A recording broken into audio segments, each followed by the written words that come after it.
1857 کے بعد بر صغیر میں دیوبندی اور بریلوی مکتبہ فکر کے عقائد کے اختلاف کے دور میں ہی انگریز دیوبند کے بعد مرزا قادیانی کا فتنہ بھی میدان میں لے آئے تھے، جس پر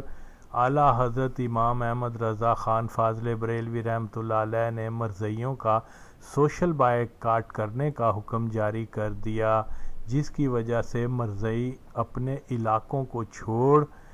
قادیان میں جا بسے۔ یوں بر صغیر کے بہت سے شہروں اور علاقوں میں مرزائیت پھیل نہ سکی، مگر اس کے مقابل دیوبندی قادیانی خلیفہ کی سفارش پر مرزائیوں کو اعلیٰ تعلیم کی خاطر اپنے مدرسہ دیوبند میں داخلہ دیا کرتے تھے۔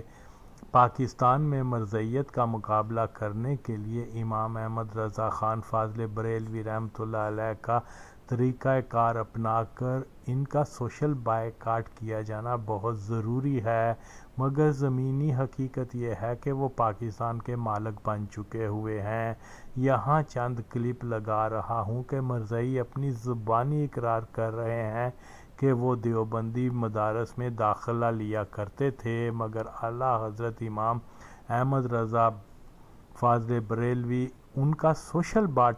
بائیکاٹ کروا دیا کرتے تھے۔ تو جب میں کہتا ہوں کہ دیوبندی اور مرزائی اتحادی ہیں تو ہرگز غلط نہیں کہتا۔ پاکستان بچاؤ، مرزائی ہٹاؤ تحریک زندہ باد۔ جیسا کہ نام سے ظاہر ہے، اصحاب احمد پروگرام میں ہم حضرت مسیح موعود علیہ السلام کے صحابہ کی زندگیوں کا تذکرہ کرتے ہیں۔ آج کے پروگرام میں ہم حضور کے ایک جلیل القدر صحابی حضرت سید عزیز الرحمان صاحب رضی اللہ تعالیٰ عنہ آف بریلی کا ذکر کریں گے۔ حضرت سید عزیز الرحمان صاحب رضی اللہ تعالیٰ عنہ اصل میں بریلی کے رہنے والے تھے، لیکن کپورتھلا میں ملازمت کرتے تھے، اور کپورتھلا کی جماعت چونکہ ابتدا ہی میں حضرت مسیح موعود علیہ السلام کی غلامی میں آ گئی تھی، اس لیے وہاں آپ کا تعارف جماعت احمدیہ سے ہوا، اور اس سے متاثر ہو کر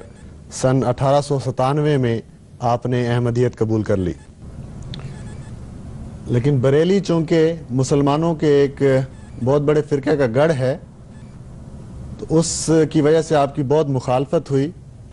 اور اس مخالفت کی وجہ سے آپ ہجرت کر کے قادیان تشریف لے آئے۔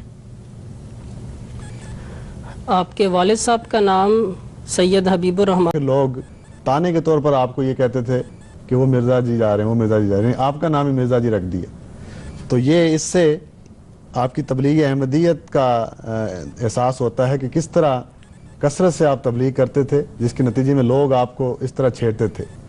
اور نہ صرف چھیڑتے تھے بلکہ بعض دفعہ دھمکیاں بھی آ کر دیتے تھے کہ یہ بریلی شہر ہے، کوئی چھوٹا موٹا شہر نہیں ہے۔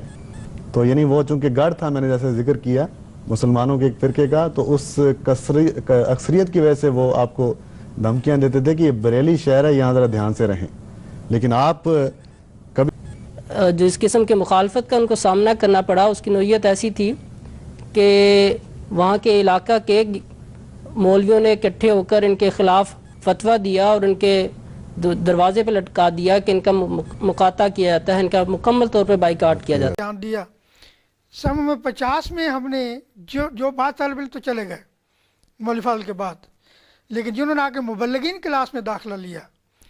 ان کو حضرت مسلم موعود علیہ السلام کا ارشاد ملا کہ وہ ہم ربوہ شفٹ ہو جائیں، کیونکہ اس وقت ربوہ خدا کے فضل سے آباد ہو چکا تھا، تاریخ عید کے دفاتر بن چکے تھے۔ تو مسلم موعود علیہ السلام نے جامعۃ المبشرین کا اجرا کیا،